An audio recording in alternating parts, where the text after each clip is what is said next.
हाथ में मशाल लिए दो हष्ट-पुष्ट आदमी डरते हुए गर्म सांसों से अंधेरे में डूबे एक पिरामिड के अंदर चले जा रहे थे। कुछ देर चलने के बाद उन्होंने पिरामिड की लाइब्रेरी में कदम रखा।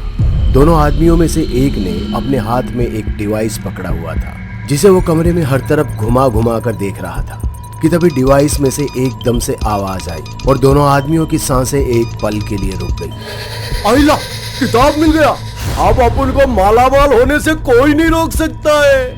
अरे संभाल के भिड़ो, मार्केट में खबर सुने लाए, किताब बहुत डेंजर होता है, उसके लपेटे में आकर कई मामूलों कल्टी हो गए लाए। क्या? अबे चिक चिक बंद कर और खुदाई शुरू कर भिड़ो, अब तो पैसे में ना आएगा अपन लोग। इतना कहते ही दोनों ने एक साथ दीवार में लोहे से छेद करना शुरू कर दिया। दोनों किताब चुराने के इरादे से ही आए थे और कुछ देर बाद उन्हें किताब मिल भी गई, पर इससे पहले कि वो किताब को खोलकर उसमें लिखा हुआ पढ़ पाते पूरा पिरामिड थरथराने लगा। लाइब्रेरी की सारी किताबें उनके ऊपर उड़ उड़ कर गिरने लगी, जिससे उनका चेहरा जगह जगह से छिल और कट गया। पर ये तो उनकी मुसीबत की शुरुआत थी। इससे पहले कि वो कुछ समझ पाते या इस पिरामिड से जिंदा निकल पाते, लाइब्रेरी के कोने से लाखों की तादाद में मांस खाने वाले कीड़े निकलने लगे और दोनों के जिस्म से मांस नोच कर खाने लगे। महज कुछ मिनटों में ही दोनों जिंदा से मुर्दा हो गए।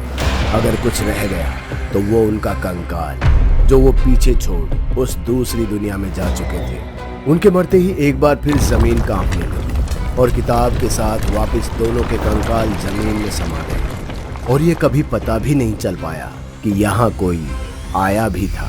आप सभी ने इजिप्शियन मम्मी की कहानी फिल्मों में देखी और सुनी हो, पर क्या आपने कभी सोचा है अगर ऐसी ही मम्मी आज की दुनिया में इंसानों के बीच वापस लौट आए और अपने साथ लाए तबाही, मौत और बेबसी का खौफनाक मंजर। एक ऐसी ही मम्मी को खोद कर निकालने के लिए 3 देशों के आर्कियोलॉजिस्ट की एक एक्सपर्ट टीम इजिप्ट के इस विशाल पिरामिड में आई है। इस टीम में भारतीय मूल की सीमा और उनके पति एरिक ब्राउन है। पादरी इमोटेप की लाइब्रेरी में खुदाई चल रही थी। तभी गहरी खुदाई के बाद मजदूरों के फावड़े से एक मजबूत लोहे की परत से टकराने की आवाज आई, जिसे सुनकर सभी के हाथ एक पल के लिए जम गए। सीमा और उसके साथी समझ गए थे कि शायद उनका इंतजार अब खत्म हो चुका है। सीमा और एरिक भी अपने औजार लेकर तुरंत गड्ढे में कूद पड़े और बहुत ही बारीकी से ताबूत के ऊपर जमी मिट्टी को ब्रश से साफ करने लगे।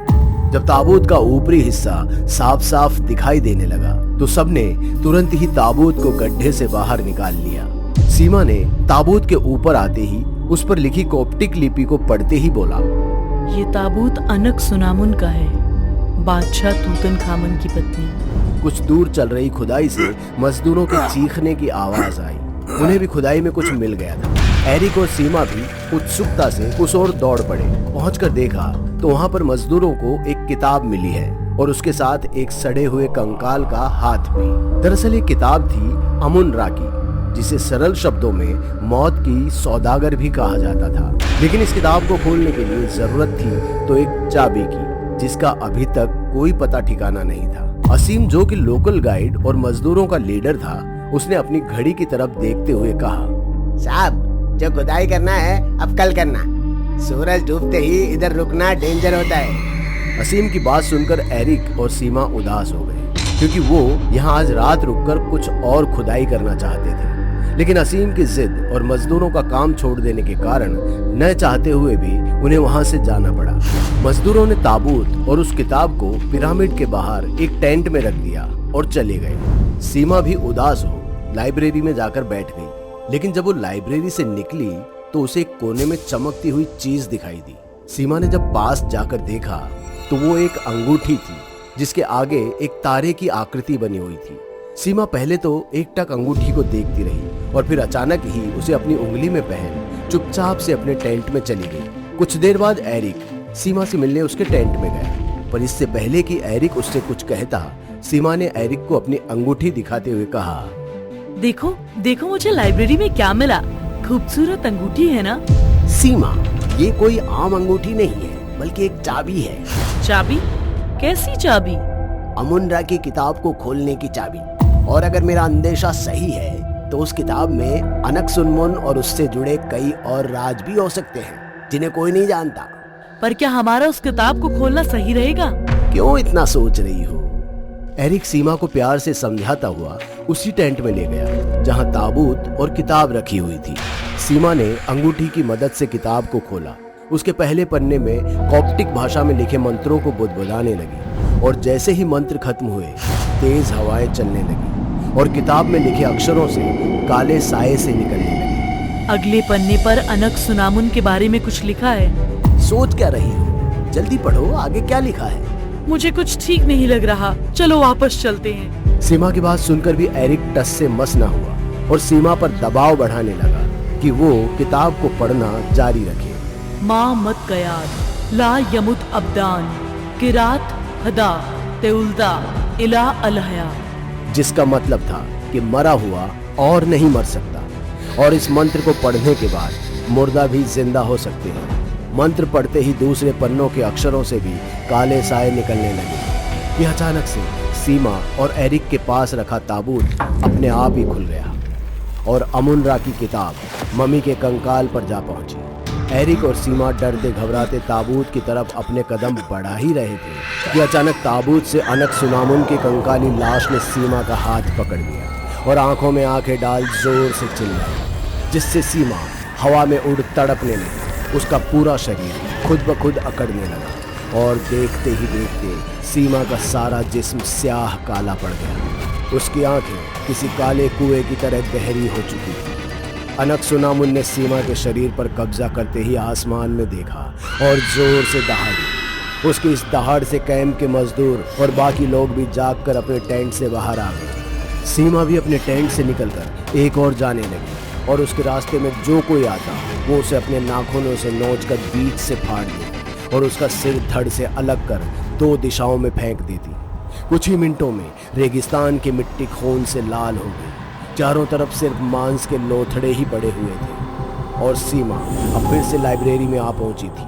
लाइब्रेरी में जाते ही उसने कोने में रखी अनुबीस की मूर्ति को अपनी नजरें झुकाकर उन्हें प्रणाम किया। 4वीं शताब्दी के इजिप्ट में जहां राजाओं का शासन चलता था, वहां कोमल सी अनकसुनामुन की शादी एक उम्र दराज शहंशाह तूतन खामून से जबरदस्ती करा दी गई थी। बावजूद इसके कि अनकसुनामुन इमोटेप से प्रेम करती थी, जो शाही लाइब्रेरी की देखभाल करने वाला लाइब्रेरियन था और एक तांत्रिक भी, जिसने अपनी काली शक्तियों के ज्ञान और माया से महाराज को कई युद्ध जिताए थे।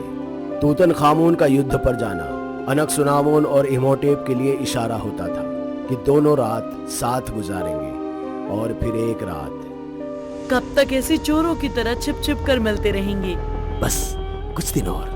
इस युद्ध में तूतन खामून की मौत पक्की है और उसके मरते ही हमें शादी करने से कोई नहीं रोक पाएगा। और अगर ऐसा नहीं हुआ तो अमुनरा के 3रे पन्ने पर मृत्यु श्राप का प्रयोग करना पड़ेगा। तुम सलामत तो रहोगे ना? तुम्हें कुछ होगा तो नहीं? अगर मुझे कुछ हो भी गया तो मौत की गोद से तुम मुझे वापस ले आना, जीवन अमृत मंत्र की मदद से, और अमुनरा की चाबी तुम्हारे पास ही तो है। ये कहते ही दोनों ने एक दूसरे को प्यार से गले लगा लिया। मगर इसी दौरान कमरे में शहंशाह तूतन खामेन आ गया और दोनों को रंगे हाथों पकड़ लिया। गद्दार, हमने तुझे अपने राज्य और मंत्रिमंडल में जगह दी, अपना विशेष सलाहकार बनाया और तूने हमारी ही बेगम के साथ। शहंशाह इससे पहले कि इमोटेप का गला दबाकर उसे मौत के घाट उतारता, अनकसुनामुन ने उसकी छाती में भाला घुसा दिया। महाराज का चिल्लाना सुनकर 4 सैनिक अंदर आ गए और दोनों को बंदी बना लिया गया। वो जमीन में जिंदा दफनाने की सजा सुनाई गई और जिंदा दफनाने से पहले इमोटेप की जुबान काट दी गई। अनकसुनामुन के हाथों से वो अंगूठी उतरा ली गई जो शहंशाह ने उसे पहली सालगिरह पर तोहफे के रूप में दी थी। पर अनकसुनामुन ने जिंदा दफनाए जाने से पहले सबसे चीखते हुए कहा था, तुम लोगों ने मेरा प्यार छीना है मुझसे। मैं जिस दिन वापस आऊंगी इस दुनिया से सब कुछ छीन लूंगी। और इन आखिरी शब्दों के साथ अनकसुनामुन के पूरे जिस्म पर मिट्टी लपेट दी गई और जिस लाइब्रेरी में इमोटेप के ताबूत को दफनाया गया उसी के ऊपर मिट्टी डालकर अनकसुनामुन को भी दफना दिया गया और लाइब्रेरी को तालों और मंत्रों से हमेशा हमेशा के लिए बंद कर दिया गया। सीमा अब अपने होशो हवास में नहीं थी। अमुनरा के पन्ने पलटकर मंत्र पढ़ रही थी। जैसे ही उसके मंत्रों का जाप रुका, उसने अपने बाएं हाथ को हवा में उठाया और उसके हाथ उठाने के साथ साथ कुछ धूल उड़ी और जिस खुदाई की जगह से अनक-सुनामून का ताबूत निकला था, वहीं से धूल के गुबार के बीच इमोटेप का ताबूत भी निकलकर अनक-सुनामून के सामने आ गया। मैंने कहा था ना मिलेंगे हम, देखो आज वो दिन आ ही गया। एरिक चोरी छिपे रेंगता हुआ सीमा के पास पहुंच गया और पास में पड़ा हुआ फावड़ा उसके सिर पर दे मारा, जिससे अनक-सुनामून का ध्यान टूटा और उसके हाथ से किताब नीचे गिर गई। और मौका देखते ही एरिक तुरंत ही सीमा के हाथ से अंगूठी उतारने की कोशिश करने लगा, पर अनक-सुनामून का सिर्फ ध्यान भंग हुआ था। उसकी शक्तियां अभी भी वैसी की वैसी ही थी। उसने तुरंत एरिक को गर्दन से पकड़कर हवा में उठा दिया। जब पिछली बार मेरे और मेरे प्यार के बीच में कोई आया था, मैंने उसे जिंदा नहीं रहने दिया था, तो तुझे भला कैसे छोड़ दूं? इतना कहकर अनक-सुनामून ने एरिक के सिर को उसके धड़ से अलग कर लाइब्रेरी के एक कोने में फेंक दिया और किताब उठा मंत्रों को फिर से पढ़ने लगी। और मंत्र खत्म होते ही इमोटोप का कंकाल अपने ताबूत से बाहर निकलकर एरिक की लाश से मांस नोचकर खाने लगा।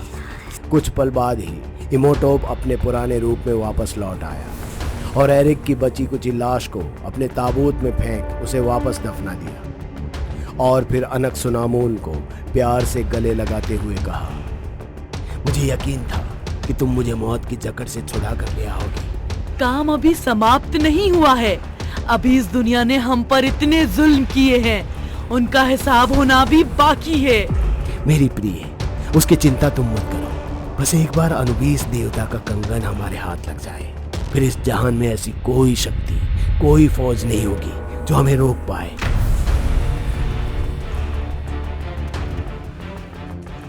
दोस्तों, अगर आपको हमारी कहानी अच्छी लगी हो तो लाइक, कमेंट और शेयर जरूर करें। साथ ही रेगुलर अपडेट के लिए चैनल को सब्सक्राइब करें। और अगर आपके पास भी कोई डर से भरी दमदार कहानी है तो भेजिए हमारे मेल एड्रेस पर अभी।